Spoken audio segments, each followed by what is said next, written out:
ശാന്തമേ രാത്രിയിൽ ആ പാട്ടൊക്കെ ഇവിടെ വയ്ക്കും. അപ്പോഴും ചേട്ടന്റെ അടുത്ത് പരിപ്പാട സുലഭമായിരിക്കും.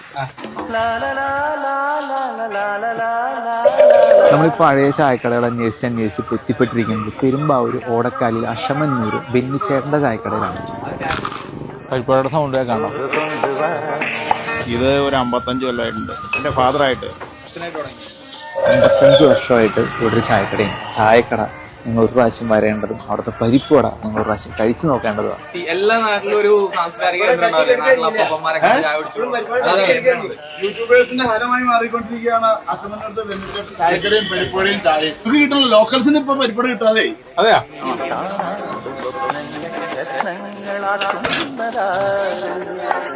അപ്പവും ചമ്മന്തിയും കഴിക്കണം എന്ന് പറഞ്ഞാൽ ഇങ്ങനെ കൃഷി പറഞ്ഞിരിക്കും രാവിലത്തെ അപ്പം. അത്ര നല്ല അപ്പം ഇങ്ങനെ വെച്ച് കഴിഞ്ഞിട്ടുണ്ടല്ലോ അങ്ങനത്തെ സാധനം. 7 മണിക്കൊന്ന് അപ്പം റെഡി.